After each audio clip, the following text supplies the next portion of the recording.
Bem-vindos à Jornada do Loteamento, o seu podcast do mercado de loteamento. É o seu, meu, nosso, vosso, de todo mundo, né, Raquel? É isso aí. Estamos agora no Goiás, né? Tudo bem? Beleza? Pessoal, viemos de Belo Horizonte, diretamente de Belo Horizonte para Goiás, para nós termos a oportunidade de conversar com pessoas que fizeram história no mercado e que certamente vão acrescentar bastante para a gente em conhecimento, em experiência, mas particularmente hoje, além da experiência e das práticas, eu acho que nós vamos ter muita inspiração em função de que é uma empresa que recentemente fez 47 anos, a gente tem a oportunidade de trabalhar juntos e uma coisa que me admira sempre é como a cultura permeia a empresa, a cultura de crescimento, a cultura de prosperidade e também de ajudar as pessoas. Então, assim, eu estou muito feliz, de certa forma me sinto um pouco honrado de ter aqui o seu Rodovalho, que fez um esforço de estar aqui com a gente. Eu sei o quanto que é caro o tempo do seu Rodovalho. E o meu parceiro e amigo, João Cláudio, né, que já passamos já temos uma historinha para contar, né, João? Já. Não é? 2024 foi marcante. Foi marcante, né? Assim, até chorar, a gente chorou no lançamento, né, João? Foi. Verdade. Mas eu até que estou quebrando o protocolo, que sempre é a Raquel que apresenta todo mundo. Raquel, mas eu estou muito feliz de ter vocês aqui. Muito obrigado por vocês terem vindo aqui. Obrigado mesmo. O seu Rodovalho aqui no backstage já contou várias histórias aqui de como é que ele ganhava dinheiro, mas a gente não pode contar todas. Pessoal, mas de forma oficial, nós temos aqui na mesa o João Cláudio Araújo, né? Hoje ele está à frente como diretor e sócio da Polo Imóveis, né? Que é uma empresa que tem uma trajetória longa e que nós vamos explorar bastante aqui, né? Na construção da cidade, né? Na cidade e na construção até um pouquinho do interior de Goiás, Rio Verde, né? E o seu Rodovalho, que é o fundador, né? Da Polo Imóveis. Então, obrigado por vocês terem vindo mesmo. Obrigado, satisfação estar aqui. Nossa parceria, experiência com você no ano passado e continua esse ano, está muito bacana e com certeza vai ser uma experiência bacana para nós aqui também. Vamos começar falando um pouquinho da história da Polo Imóveis? Aí, Rodovalho. Nossa, Rodovalho. Como é que surgiu a história de começar a empresa? A empresa foi construída, né? Nessa época que ele te falou, 1977, né? E foi por acaso, eu tenho um amigo que foi um dos sócios, Hamilton Carneiro, e ele tinha um programa na televisão, chamava Frutos da Terra, muito bom, um programa muito dinâmico. E tinha lá dentro um grande amigo nosso, que era o João Rocha, que era o diretor da organização Jaime Câmara. E aí, conversando, ele falou que tinha uma vontade de montar uma imobiliária, mas faltava alguém para ser o gestor disso. Aí o João Rocha falou para ele, olha, por que você não fala com o Rodovalho? Quem sabe ele aceita começar uma coisa dessa. Aí eles me procuraram e eu acabei aceitando, não para ir para a empresa, mas para estar junto deles dentro da empresa. Só que depois da empresa criada, houve algum choque. E aí veio a dívida e nós ficamos devendo. E aí eu tive que entrar no mercado, eu tive que ir para a empresa. Começamos a trabalhar com o relacionamento de pessoas. Eu fui trabalhando e dentro desse trabalho começou a surgir as oportunidades. Um grupo de amigos, eles começaram uma área de fazer um loteamento em Rio Verde. E eu procurei eles, muito amigo, muito ligado, já estava com a empresa montada, já tinha corretores, já tinha gerente, já tinha desenvolvido alguma coisa. Aí eu passei a ver a situação de forma diferente. Aí eu fui a Rio Verde Rio Verde estava iniciando a vida. Isso que ano, senhor? 77. Porque ainda era uma cidade muito, muito antiga de moradores e de tudo, né?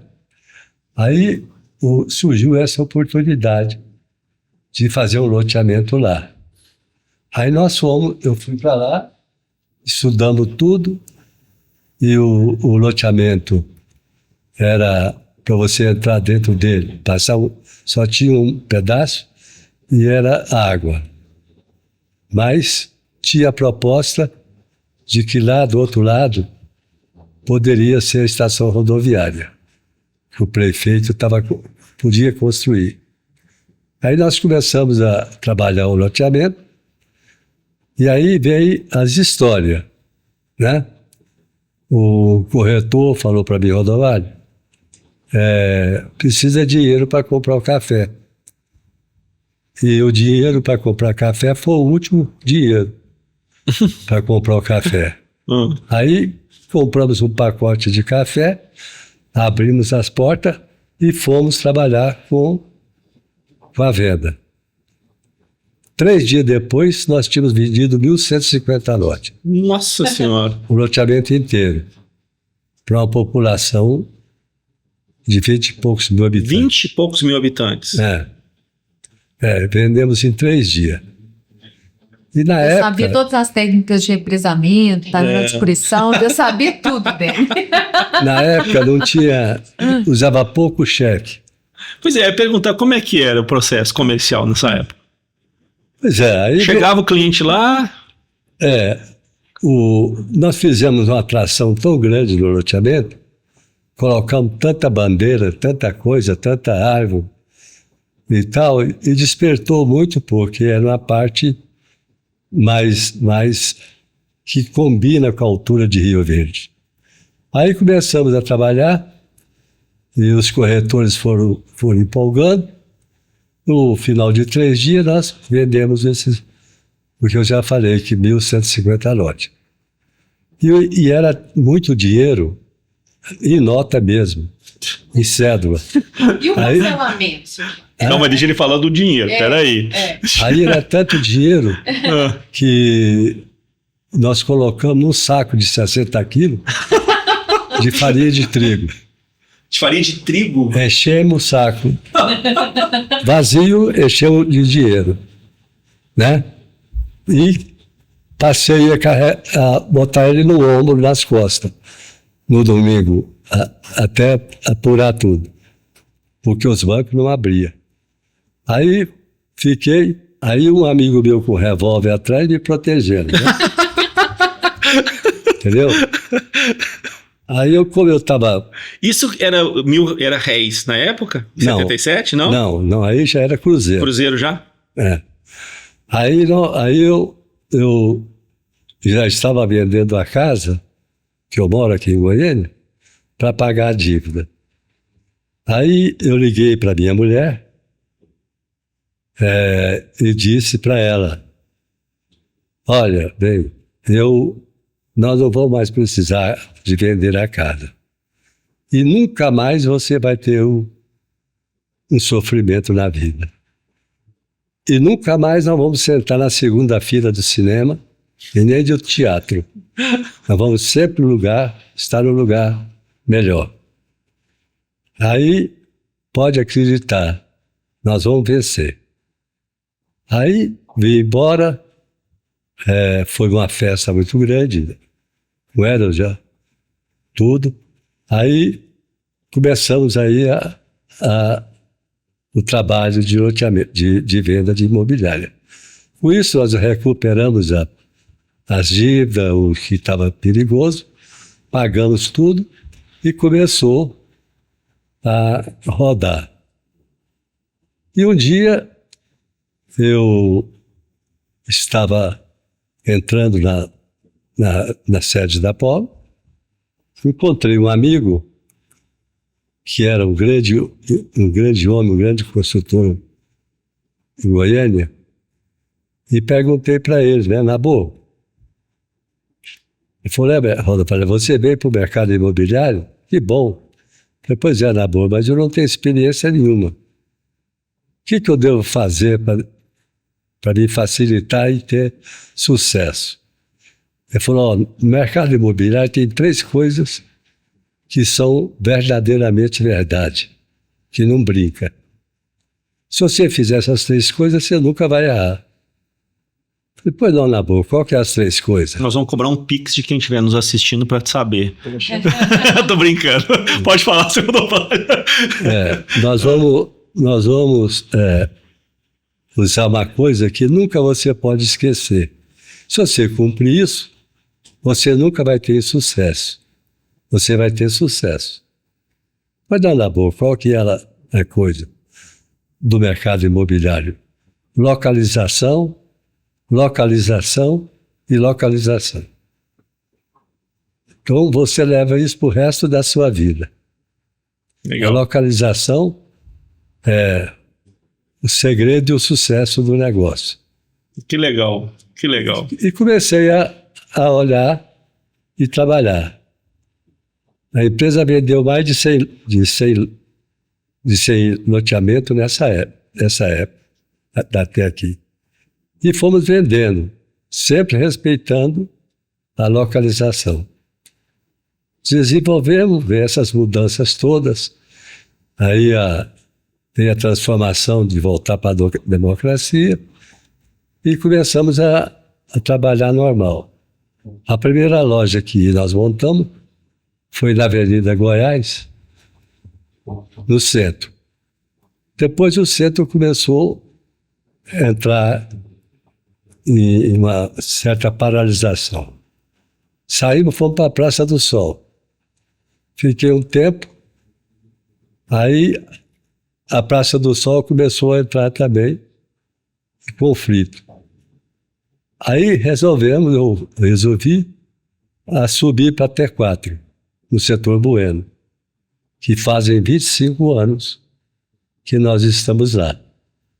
Que foi a abertura da empresa, porque é uma avenida muito conceituada e de um acesso muito fácil. E estamos lá até hoje, com 25 anos já. Nessa época, eu tive 2 casamentos. Eu fui casado com a primeira mulher do meu casamento, que tem meus filhos, e sou casado hoje com uma mulher que chama Gênese Ribeiro Bueno, e ela começou a gostar de tudo que fazia e resolveu, já naquela época, em 25, fazer o Natal. Natal começou naquela época, justamente porque a esquina favorecia o pessoal que passava lá. E agora nós estamos fazendo 25 anos de Natal. Ela vai fazer o Natal de 25 anos. Para quem não é daqui, pessoal, só para vocês entenderem, a Polo há 25 anos faz uma comemoração de Natal que como é que se diz? Icônica, né, na cidade, né? Extremamente conhecida, né? Única. Feita. Nós recolhemos alimento. Uhum. Já teve anos de nós recolher 13 toneladas de alimento. 13 toneladas? Para doar para as casas de caridade. Né? E chegamos até aqui, esse ano tem Natal. E aí, numa época, nós adaptamos um trenzinho para o pessoal dar a volta na cidade. O trenzinho passou a ser sucesso, né? Porque é o gosto da criança e todo mundo não sabe, mas são os adultos mesmo que gostam de andar no trenzinho. Né? E aí, estamos aí até hoje dentro dessa visão de mundo. Né? Muito legal. E, João, como é que você entrou no mercado? Você já nasceu no meio disso, cara? Porque é difícil, né? A cultura de empreendedora já deve ter sido, vamos dizer assim, absorvida desde que você era pequeno, né?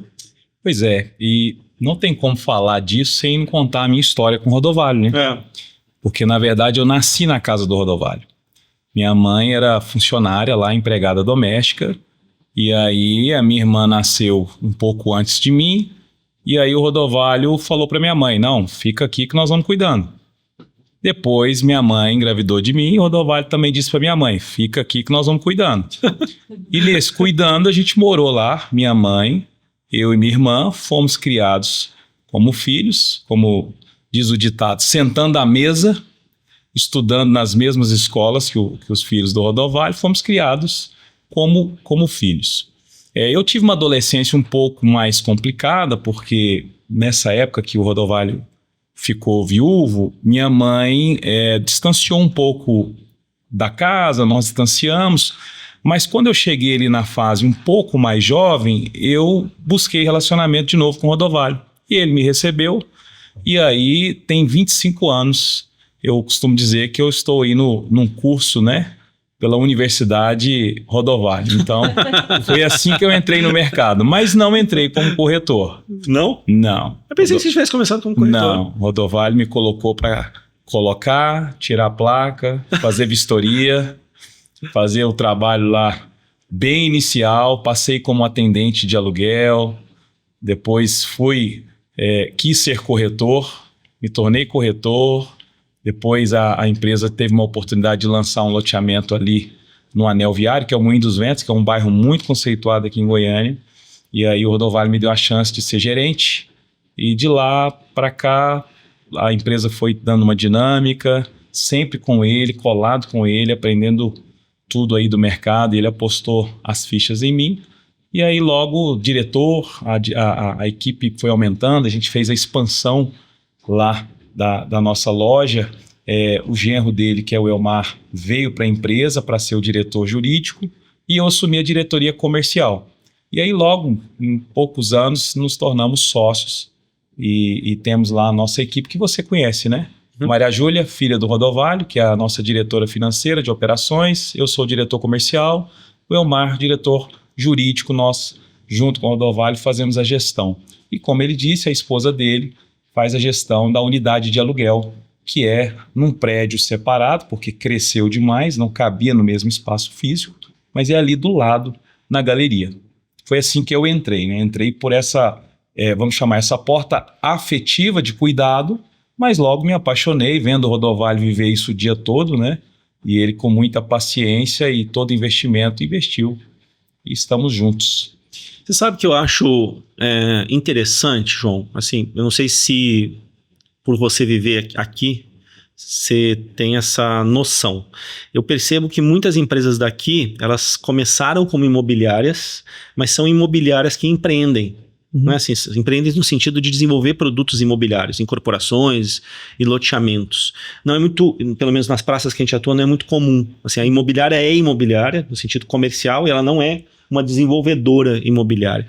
Aqui parece ser comum isso, ou não? Não, assim, existem diferentes imobiliárias aqui na cidade. Como a cidade é jovem, existe essa geração que veio, Polo e outras empresas, são empresas com 40, 45 anos de mercado, a maioria delas fizeram negócios próprios, ou loteamentos ou incorporação vertical. Existe a outra geração de imobiliária, que é a turma que atua muito no lançamento, essas não, são escritórios de venda puros. Mas as empresas mais tradicionais da cidade, todas elas, as que permaneceram, como a Apollo, criaram o seu departamento de incorporação e de desenvolvimento imobiliário, como é o nosso. O Rodovalho mencionou aí mais de 100 empreendimentos nos últimos 14 anos. Nos últimos 14 anos tem essa segunda geração de empreendimentos nossos, que é desde lá do São Bernardo, no eixo da GO 070, onde você conheceu lá o Santo André e tal. E nós temos uma característica, onde nós começamos um projeto, logo ali viram vários projetos. A exemplo, na GO 070 começou com um loteamento, já são 6, tudo na mesma região. Lá na BR-060 em Abadia, nós já estamos no 4º empreendimento. O Luar Parque, Luiz Amazonas, o Vista do Lago e o futuro empreendimento que nós estamos preparando. Lá em Rio Verde, começamos com uma área, já são 2, bairro Parque Verde 1, bairro Parque Verde 2 e agora a área de trás ali, que você também conhece, os 70 alqueires em desenvolvimento. Então nós temos essa característica, o Rodovalho sempre teve essa visão de empreendimentos de frente para a BR ou de frente para a GO. Nós não temos nenhum empreendimento que não seja de frente para a BR ou de frente para a GO. E a gente, na hora de desenvolver, a gente prestigia muito a questão do sistema viário, da conexão com a cidade e acabam tornando ali bairros planejados de verdade mesmo. O foco seu, João, é no bairro aberto, é no bairro fechado ou né, no misto? Como é que é a ponte? E como é que vocês fazem essas escolhas aqui? E falando um pouco do mercado de Goiás, né? O que o mercado de Goiás absorve? Então, nós estamos numa transformação. Culturalmente, a Polo sempre trabalhou com loteamento aberto. Com essa mudança de mercado, nós já viramos 3 projetos, 2 deles em Goiânia e 1 em Abadia, para condomínio. Porque essa é uma tendência que tem mudado bastante dentro dos planejamentos. Nós ainda temos várias áreas em Goiânia, Trindade, Goianira, Abadia, Rio Verde, que tem parte aberta e parte fechada. Eu diria que o fechado hoje dentro do nosso planejamento é 30% já. 30%. Mas historicamente, pela cultura, pelo momento, o aberto sempre foi mais a nossa vocação. Mas migrar para o fechado é uma questão de tendência de mercado, né? Até porque, assim, eu não sei se eu estou, digamos assim, projetando de forma inequívoca, não sei se a palavra existe, de forma errada. Mas, assim, existe um crescimento aqui em Goiás que ele é muito acima do normal, né? Do normal, sim, comparado com outros estados do Brasil. Obviamente ele viveu fases e aparentemente a fase que está sendo vivida é uma fase que você está produzindo muita gente que tem condição financeira muito mais do que em outros estados do Brasil. E essas pessoas exigem segurança, exigem algum tipo de conforto que está dentro dos condomínios fechados. É isso? Eu acho que é isso, e também houve, Dani, Raquel, uma adaptação. Antigamente os condomínios fechados eram todos, na sua maioria, de lotes grandes, com uma tendência de grandes portarias e uma área de lazer, e a gente já percebe os empreendedores, e nós lá fazendo as nossas pesquisas, a gente tem procurado fazer o produto para o cliente. Nós somos precursores nessa questão da adaptação do tamanho do lote, né, Rodovalho? Quando a gente foi para Goianira a 231 metros, ninguém fazia, o pessoal, não, é 360 e tal. Quando a gente fechou a área de Rio Verde, também 360, nós estamos lá a 180 metros. Criando um produto que caiba no bolso do comprador. Porque as pessoas às vezes têm uma interpretação equivocada que o tamanho está relacionado ao padrão do empreendimento. Isso não é verdade. Não é né? verdade. Goiânia acabou de lançar agora essa semana os ultra compactos, apartamentos de 20 metros. E eu me lembro de ver anúncio na Folha de São Paulo, nas revistas antigamente, isso em São Paulo, a gente falava, isso é uma loucura, que maldade é essa, colocar a pessoa em apartamento de 20 metros e tal. Goiânia já está vivendo essa realidade. E já vivemos a realidade também desses lotes mais smarts. E não é smart só por conta do preço, é smart também porque a dinâmica da família mudou. Hoje você não tem mais a dona de casa disposta a cuidar de um quintal, a cuidar de um jardim grande. Não tem. Então as coisas são mais baseado nesse novo modo de viver, né? Precisa ter esse mínimo aí de 360, a gente vê muito isso. A legislação urbanística, ela dá abertura a partir de 125 metros, né? E você comparando com as moradias de antigamente, né? Eram casas lotes muito pequenos e as pessoas tinham dignidade de moradia, elas viviam bem. E eu acho que esse conceito do urbanismo, de uma casa ter que ser grande, de um lote ter que ser grande, eu acho que também tira o acesso à dignidade de moradia dessas pessoas, né? Então, eu acho que essa abertura do pequeno, né, do pequeno lote, que às vezes a gente defende tanto nas revisões de plano diretor, é vista como se o empreendedor quisesse fazer coisa ruim, né? E, na verdade, é o contrário, né? É fazer coisa bem feita para dar mais acesso à moradia. Com certeza. E agora, recentemente, a gente fez parte de um grupo que estava construindo a legislação de Abadia, que é uma cidade onde tem empreendimento. E a gente percebe que, às vezes, as pessoas que defendem isso, defendem sem saber o porquê. Então, quando a gente defende a fração a partir de 180, aquele que quiser fazer um remembramento e desmembrar em 125, que a lei federal permite, ok, mas que preserve pelo menos 5 metros de frente, porque aí dá ali para receber um carro de uma visita e o estacionamento. Fazer um bom urbanismo, né? Isso. E a gente pensa muito nisso, né? O Dani viu lá em Rio Verde, a gente tinha a prerrogativa de fazer frentes de 6,5, mas nós mantivemos 7,5 de frente, como mínimo. Aqui na região metropolitana, a nossa frente é de 11, enquanto as pessoas às vezes trabalham com uma frente menor, justamente prestigiando um produto melhor para o cliente. Legal. E o Dani fala muito dos produtos seus aí de bike park. Obrigado. Né, de bairros populares, vamos falar, não sei se é a palavra popular, mas de bairros mais bem conceituados, abertos, né? E isso é um pouco de uma tendência, né? Você tem sentido isso também, João? Assim, esse meio termo, né, entre o popular, muito popular, que é o que a gente chama do tabuleiro de xadrez, né? Muito simples, e também entre o condomínio ou o residencial fechado, né? É um bairro mais bem qualificado. Né? Porque é o seguinte, nós não podemos pensar no cliente de entrada ou popular como alguém que não tem informação e que não sabe o que quer. Quando você faz um loteamento aberto, e antigamente, né, as pessoas não pensavam nisso. Todos os nossos empreendimentos, eles têm praças. E quando cabe parque, porque parque você precisa ter uma app para que chame de parque. Se não tiver uma app, é praça.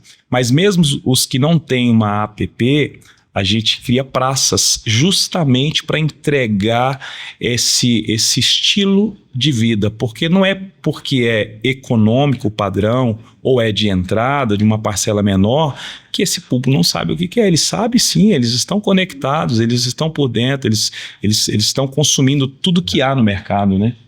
E outra coisa, já uma coisa relativamente do passado, as mulheres não trabalhavam no mercado.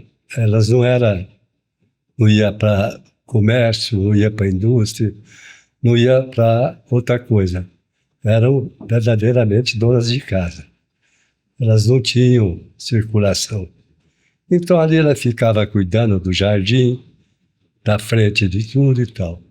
Com o passar do tempo, as mulheres também agruparam em todo o setor da economia, eu posso dizer, mundial. Então começou a vir tal. Isso desfez aquela ideia de que precisava ter jardim, ter mangueira, ter um pé de alguma coisa, ter outra e tal. Aí elas vieram para acrescentar mais poder na vida futura. Ela não é só a dona de casa. Ela é a dona de casa, que ela pode ser dona de casa e empresária e vencedora.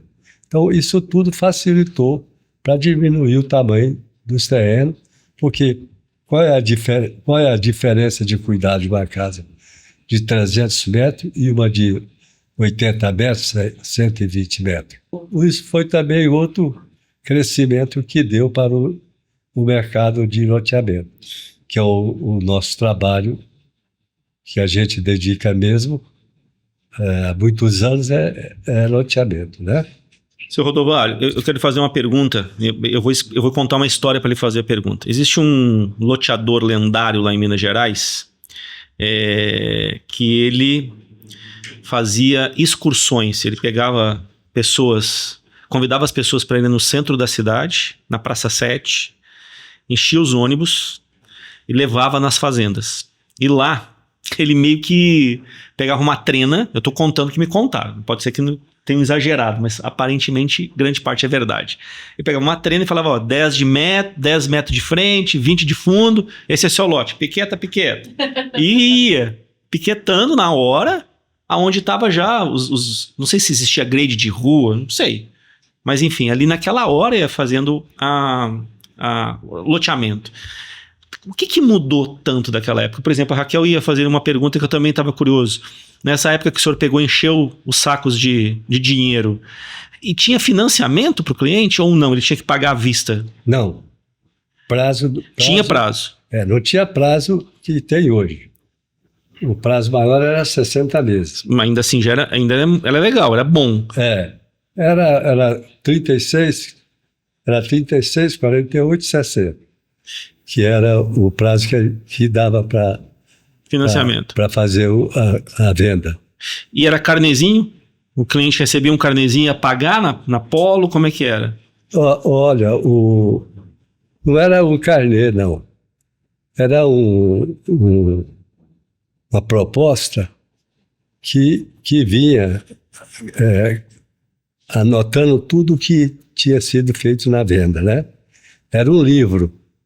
E o cidadão, o comprador, pagava com uma espécie de boleto bancário. Era com aquilo lá, sabe? Mas ele recebia na casa dele, pelo correio? Era isso? Não. Ele retirava no escritório da Polo. No escritório da Polo. E tudo era colocado cliente e vendedor de frente a frente. Uhum. Não tinha igual hoje, que você vende um lote, o cliente nem precisa de ir na loja, no escritório. De lá mesmo, o corretor já trabalha e põe ele para vender. Um exemplo. Nós mostramos isso aqui lá na convenção. Raquel, isso aqui é uma proposta que a Polo vendeu e eu recebi isso da cliente na véspera de fazer um meeting lá em Rio Verde. João, é o seguinte, eu sou aqui de Rio Verde, minha avó faleceu e eu quero ver sobre o documento e tal. Eu falei, me manda o que você tem aí. E ela mandou lá no Jardim Presidente, em, salvo engano, 19 de setembro de 1978. Parece minha proposta, a minha PA, proposta de aquisição, parece mesmo. Para você ver. E aí digitava, aí tem os meses. Máquina de escrever. Máquina de escrever. Tem a assinatura aí do Rodovalho, tem a assinatura dos gestores dele da época, e tinha os carnezinhos, né? Ela chegou lá com uma pasta, assim, mas o que o Rodovalho está dizendo é preencher essa proposta, assinava, e agora o sinal era à vista, né? O sinal não tinha parcelamento como... mas hoje tem tudo aqui, decreto de aprovação, tamanho de lote, valor de lote, valor de parcela... Eu tô aqui. Esse, Raquel, eu sempre tenho um olhar jurídico, né? Não, tinha certinho. Eu tenho um olhar jurídico. Mas assim, perfeito, assim. Sempre só trabalhou com empreendimentos registrados e tudo mais. Muito legal. E esse setor é o Jardim Presidente, que é hoje um dos bairros mais importantes de Rio Verde, que foi quando o Rodovalho disse que atravessou o córrego, é onde está no ponto alto, onde tem a loja da Havan, aquela loja gigante da Havan lá, ali naquela... E essa cliente, ela queria passar para o nome dela, não, ou ela não tinha um registro? Não. Por que ela procurou vocês? Isso aqui acontece muito, tá? Acontece até de produtos que nós vendemos de outras construtoras, por exemplo.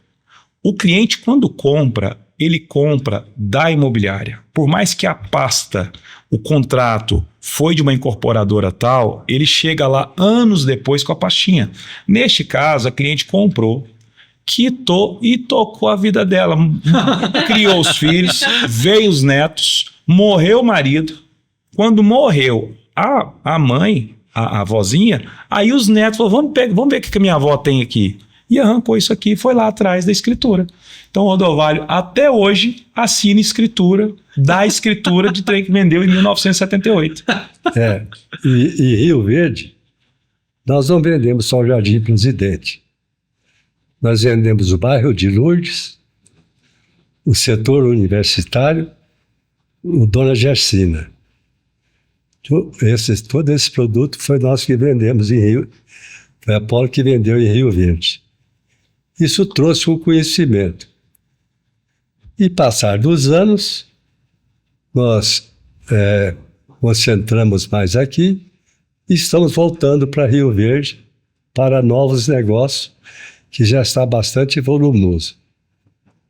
Ou seja, quando o senhor foi lá, tinha 25 mil habitantes.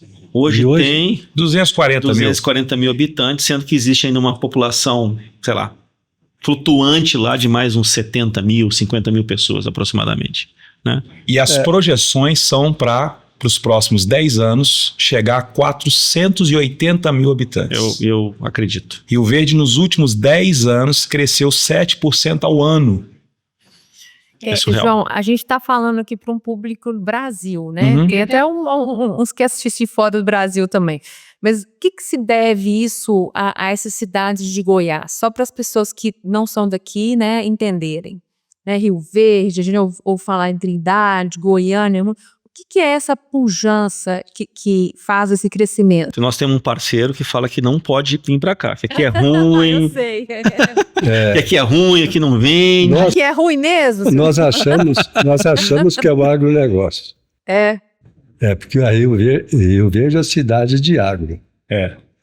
E lá produz demais. Demais. Né? E lá o que é a predominância lá do agro?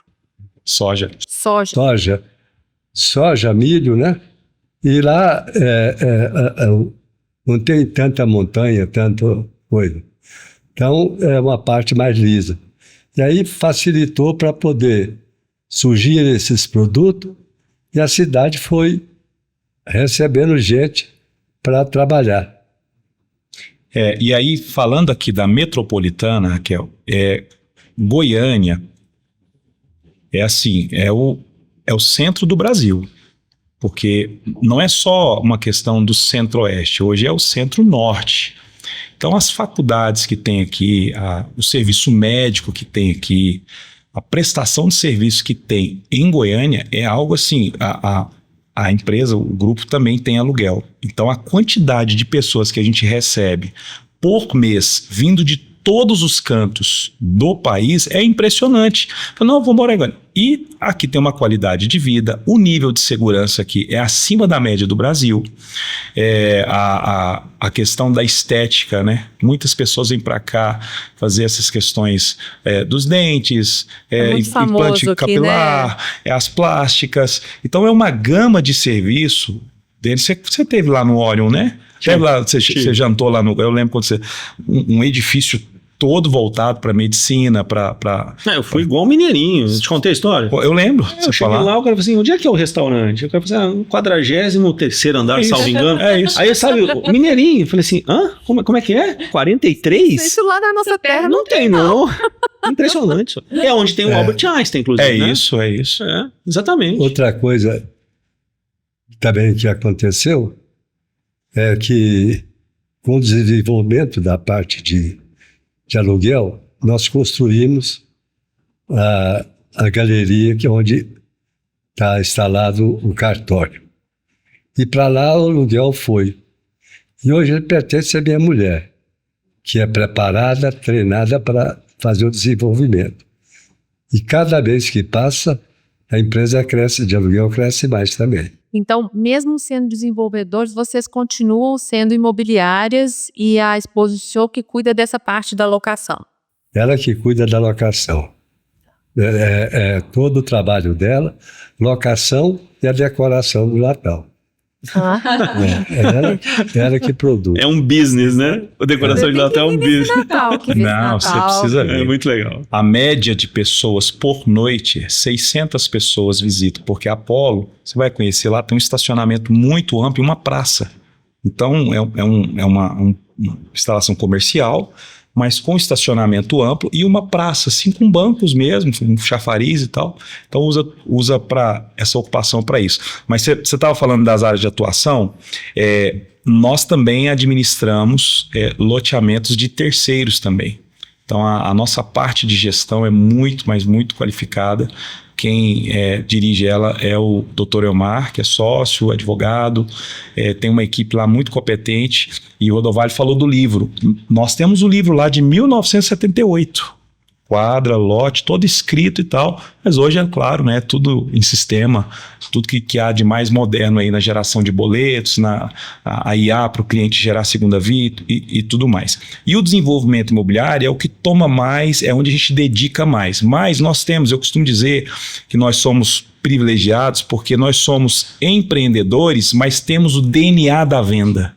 O Denis sabe que tem muito empreendedor que veio da engenharia, que eles não têm nenhuma noção do aspecto comercial. E nós não, os nossos produtos, o pensamento, quando a gente vai bolar o empreendimento, bolar a estratégia, o Denis, a gente desenhou a estratégia junto do Bairro Parque, você viu como flui, porque nós temos o DNA de venda. Então, assim, a gente frequenta os stands, a gente está com os corretores, né? Isso tem a gente vê que é uma vantagem, sabe?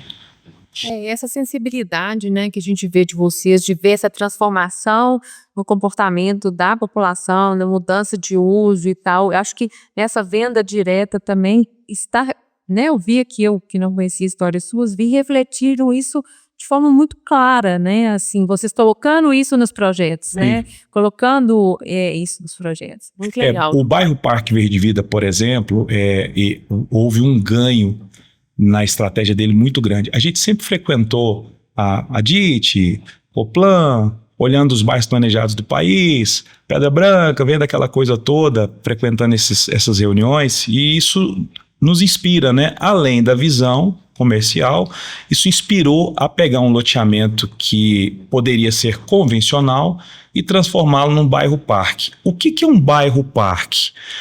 Todo lote, não importa a localização dele, na rua que ele estiver, ele é um lote que está junto ao parque. Então o parque ele é linear, ele circula todo o empreendimento, as vias, as ciclovias. Então qualquer rua que ele tiver, na hora que ele sair, ele vê a ciclovia, ele vê o parque, ele vê o equipamento e tal. Então isso tudo foi criado através buscando essas inspirações aí, nessas andanças nossas também, conhecendo os empreendimentos do Brasil. João, você queria voltar, João Silva do Vale, queria voltar nessa história daqui do Centro-Oeste, que todo mundo fala de oportunidade, e é notório, não tem como, é indiscutível. Onde estão as ameaças do mercado aqui? Existem as ameaças? Você percebe alguma coisa que o desavisado vai chegar aqui e vai se deparar com esses desafios? Eu acho que tem algumas. Eu acho que uma delas é quando chega um empreendedor que quer entrar no mercado a qualquer custo. Então, por exemplo, existe um percentual de permuta, de negociação, que os empreendedores sérios estão acostumados e está dentro da viabilidade. E às vezes quando chega alguma movimentação de fora e inflaciona, os negócios isso pode prejudicar. A gente já viu casos de chegarem pessoas assim, o dono da terra vai na conversa e o empreendimento não sai, não vai porque não viabiliza, aí o dono da terra deu a terra para ele, mas ficou na gaveta, e isso é ruim. E também quando lança e quer fazer uma guerra de preço onde não se sustenta. Às vezes tem um preço muito baixo, mas atrasa a infraestrutura e tudo mais. Isso é uma ameaça temporária, porque chega um certo ciclo que essa área acaba voltando para uma das empresas sérias, né? Mas isso é uma forma. A outra que eu vejo, de fato, é a questão se nós não tivermos o cuidado de pensar no produto, pensando no comprador. Por isso nós só trabalhamos com pesquisa. Você viu lá em Rio Verde, nós rodamos 3 pesquisas diferentes e na véspera do loteamento fizemos pesquisa. A pesquisa é muito importante. A gente sempre trabalhou com os principais institutos do Brasil e isso é uma coisa que precisa. O Rodovale ele tem um pesquisador de preferência. Esse ele não abre mão dele. Qual que é, Rodovale? Aquele cara que dá o preço do lote, que o senhor não abre mão dele? É o tratorista. Outra história, né, gente? Que é? O tratorista tá limpando a terra. Tá abrindo as ruas lá. Porque todo mundo procura lá o tratorista para ver por que está fazendo isso aí. O que é isso aí? Cara. Aí ele fala, aqui vai ser o loteamento. Aí o cara fala assim, loteamento? Falou, é. E vai ficar bonito, viu? Fala para ele, né? Aí ele falou, você tem ideia mais ou menos do valor de prestação disso? Ele falou, ó, vai ser preço bom demais. Até eu vou comprar um lote. Né? E aí começa a venda do loteamento. Ô, gente, eu nunca tinha pensado em pesquisar o tratorista. Eu vou começar a pesquisar o tratorista. Dene, eu ouvi isso do Rodovalho a vida inteira e vi isso. Porque quando a gente ia no loteamento, Rodovalho, por quanto que você acha que vai ser a prestação aqui? Rapaz, mas a prestação que o tratorista fala vai em cima. É impressionante, porque nesse período que ele está mexendo, a gente às vezes nem pode ter corretor lá, mas o início de obra já começou, a população vai passando e conversando com o tratorista. Então ele vira a fonte de pesquisa, assim, fantástica. Dá a impressão. Oh, muito legal. Então o pessoal da Prospecta, Data Store, se cuide, né, cara? da Cor, os amigos que a gente tem, fiquem espertos. A dica do tratorista. É a realidade, né, senhor? É a realidade. Quem sabe de preço é ele, né? Porque ele está lá conversando com todo mundo, porque curioso não falta em lugar nenhum, né? Todo lugar que você vai tem curioso, perguntando o que é isso? O que vai ser isso? E aí ele responde mais ou menos, né? Entendeu? Não, entendi demais. Senhor Rodovalho, e aí uma pergunta para o senhor. O senhor percebe quais são as principais mudanças desse momento que o senhor iniciou como desenvolvedor urbano para o dia de hoje? O senhor já falou a questão da mudança da cultura, de como é vista a família, né? Essa história do papel da mulher que mudou completamente, né? Existem outras coisas que o senhor percebe que são muito diferentes nos dias de hoje? Não, eu acho que é o desenvolvimento do Brasil. O Brasil está crescendo agora. Pelo tamanho do país, por tudo. Nós observamos que o Brasil está crescendo muito. Uhum. E esse crescimento faz necessário expandir as áreas. E essas expansões é que está acontecendo. Então, a venda de loteamento, ela é para esse público. Como que o senhor vê essa diferença do que era e do que é hoje? Sim? Os cuidados com ele. Tem que ser muito cuidadoso, né? Para dar com a marca do senhor tem durante tantos anos, né? Trazer um legado aí para Goiás. Quais são esses cuidados? O senhor teve esse tempo todo? O que você viu de mudança, né? Nem processo de aprovação mesmo, até chegar no lançamento? Eu sempre trabalhei com o espírito de seriedade. Porque você não pode vender um lote ou qualquer objeto que você não tenha total garantia para ele. Você tem que dar garantia para ele. Senão você não pode vender o instrumento, que é o lote. E com isso, então, você pega um conhecimento de pessoas, de tudo, que você tranquiliza para poder fazer os negócios. A história, né? A história vai dando a garantia. Vai dando a garantia, porque a garantia é uma coisa que o próprio comprador, quando vê a disposição da empresa, o jeito de trabalhar da empresa, que vê o pessoal da empresa, ele já olha os olhos diferentes. Ele já sabe que é uma empresa que cumpre os seus compromissos. Agora, Raquel, o que eu noto? A gente atua nessas questões das aprovações.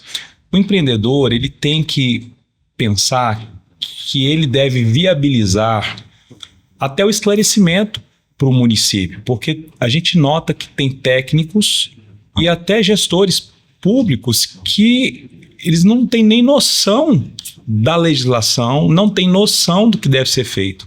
E a gente atua muito nisso. A gente tem as associações em que a gente organiza e provê até o estudo técnico, provê o estudo da lei, e senta com o município e discute, conversa com eles e mostra. E a gente tem alcançado, o gestor inteligente, ele tem ouvido o segmento, porque o segmento é sério. Ele não está ali para ir lá no município e prejudicar o município. Ele está ali para criar produtos sustentáveis dentro da legislação e criar leis que dê. Porque não adianta nada o município ter uma legislação onde o empreendedor não vai. Então não adianta exigir asfalto CBUQ onde não tem um alcance, um valor de parcela e por aí vai, né? João, mas eu percebo também uma outra coisa aqui, que é uma coisa que nos chama a atenção. Não sei se aqui em Goiânia, mas em Rio Verde eu percebo isso. Cara, as vias públicas chegam antes dos empreendimentos. Sim, às vezes eu corro vias lá em Rio Verde que não tem nada, absolutamente nada, mas já está se pensando na expansão urbana. E ruas muito largas, cara, assim, com uma qualidade muito diferente do que eu vejo no Brasil.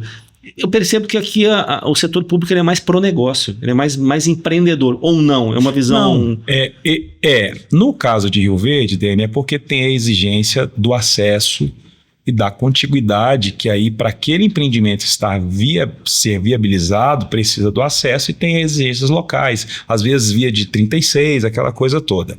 É uma exigência do município, então eu não sabia disso não. Não, é do município. Tem casos em que o município tem uma verba para uma determinada via.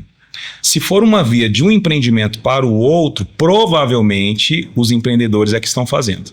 Se for uma via que está passando por vários empreendimentos, ligando o novo parque, pode ter uma parceria de dinheiro do município também, porque eles também têm verba. O que acontece é que isso também não pode ter um desequilíbrio. Né? Rio Verde, o nível de exigência é altíssimo, o custo de infraestrutura lá é altíssimo. Então, por exemplo, as tampas de bueiro não podem ser de concreto, tem que ser de metal. Então, assim, tem uma série de coisas, o tipo do meio-fio e tal. E isso acaba sendo repassado para o comprador, porque o empreendedor precisa repassar. Mas a gente entende também que isso torna a cidade mais organizada, né? Muito legal. E para esclarecer, né? O empreendedor tem que ser honesto, né? Cumprir o que ele vendeu, sabe? Ele tem que garantir, porque ele é o início de outros negócios, baseado na seriedade dele. O próprio cliente te defende e te elogia no negócio. E é o seu vendedor também, né? Além do tratorista. Além do tratorista. Essa valeu. Gente, a gente está chegando no final. Mas eu queria ainda fazer duas perguntas. Uma, 47 anos de empresa. Assim, hoje... Eu não lembro os dados, eu li isso recentemente, pessoal, minha memória está desse tamanho que eu não dormi quase nada essa noite por causa da convenção de vendas que a gente teve. Mas hoje a Fundação Getúlio Vargas liberou uma pesquisa que mostra que 80% das empresas não conseguem chegar em 3 anos. Posso estar errando um pouquinho para cima, um pouquinho para baixo, mas enfim, é significativo o número de empresas que não conseguem chegar em 3 anos de vida. As pessoas têm 47 anos de empresa. Como? Como é que foi feito isso? Honestidade. Honestidade. Nada além da honestidade. Tipo a localização. Então, três regras do loteamento. Localização, honestidade, cumprir o que falou, cumprir o que prometeu. Né? Levar a coisa no valor real da seriedade. Aí a empresa, a Apollo, por exemplo, ela nunca teve uma ação de pagamento na justiça, né? Ela sempre cumpriu seus compromissos, pagando o que foi combinado, né? Nunca tivemos uma ação. Tem ação do movimento do negócio, mas da empresa em si, nós nunca tivemos uma ação com isso. Isso serve de garantia e de aval para fazer novos negócios. Com certeza. Tá? Com certeza. Tudo que você for fazer na vida e vai fazer, você tem que pensar primeiro qual é o seu objetivo. Que tipo de cliente, que tipo de negócio que você quer, né? Você não pode fazer negócio perguntando de onde veio o dinheiro. A gente não poderia perder, que a gente conversou um pouquinho antes aqui, né? Eu estou fazendo até uma comparação. Eu nasci no ano do nascimento da Apolo. Então, eu tenho a mesma idade da Apolo. Revelou sua idade. Poxa, mas não tem problema, não. Eu não tenho problema com a idade. Isso eu falo assim, eu comecei a Apolo com 39 anos de idade, né? E tem muita gente ouvindo a gente aí com 39 anos de idade, tá falando, eu tô fazendo 40 e não vou começar nada, porque eu já tô velho, né? O que você diria aí para essas pessoas que estão nos ouvindo aí com 39 anos de idade, achando que já não pode começar nada? Já não dá conta. Eu tenho 86 anos, agradeço a Deus os 86 anos e quero trabalhar mais alguns anos para frente para justificar a minha vida para a Terra. Quer dizer, eu também gosto muito daquilo que nós chamamos de Deus, né? Que podemos fazer. E acho que não tem idade para trabalhar. Tanto você pode começar com 5 anos, como encerrar com 100 anos. Até hoje eu não vi dificuldade, né? Porque o mundo e as pessoas é que me ensinaram o que é trabalho e o que é seriedade, né? Foi o próprio mundo que me ensinou isso. Tá bom? Muito legal. Legal. Eu fico pensando, se o senhor está falando, e aí me passou um filme pela cabeça. Tem gente que reclama hoje, né? Da condição, do momento que a gente está vivendo, política, econômica, etc. E a gente já viveu tantos desafios aqui no Brasil, né? Plano Collor, plano Bresser, cruzado novo, cruzado. E eu imagino, o senhor passou por tudo isso, cara. Assim, é uma gangorra, né? Tem que ter uma resiliência, uma capacidade de inteligência emocional impressionante. Muito legal. Verdade. Legal. Gente, obrigado. Obrigado mesmo por vocês terem vindo. Foi super inspirador, né? E, enfim, estão convidados sempre que quiserem. E essa mesa é uma mesa, assim, de discussões do mercado com o objetivo mesmo de enriquecer com conhecimento, com inspiração o mercado do loteamento. Tá bom. Obrigado mesmo. Eu só quero encerrar dizendo a você, Raquel, que você ainda é uma garota. Você está começando sua vida agora. Que nem Apolo, né? Acredita em você mesmo. Sabe? Porque você está simplesmente começando a trabalhar agora. Você já tem a vida pela frente. É verdade, é verdade. É muito bom ouvir do senhor, não a questão da menina, mas é a questão de que a gente ainda tem muita coisa para fazer. Muita coisa. Muita coisa para fazer. A gente já pode pensar muitas coisas novas, né? A gente pode mudar a vida da gente também, né? E eu fico muito inspirada de ouvir isso. Porque muitas vezes a gente tem ideias na cabeça e a gente fala, não, será? Será? Já tem quase 50, né? Será? Mas tem muita coisa ainda para fazer. Obrigada pela inspiração que o senhor trouxe para nós e acho que para muita gente que está ouvindo aí. Tá bom. Obrigado, João. Valeu. Foi ótimo.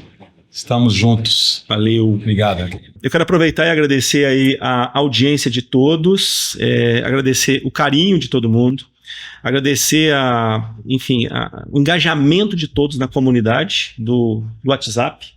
Eu estou impressionado com a quantidade de informações, as discussões técnicas que estão acontecendo lá. E o que mais me deixa feliz é o quanto que as pessoas se ajudam dentro da comunidade, né? Uma pessoa joga um desafio, uma dor que ele está vivendo, e o outro vai lá e responde, enfim, de forma natural, como foi o desenvolvimento do Jornada, se criou uma comunidade em que as pessoas se ajudam. Então, obrigado e até o próximo episódio.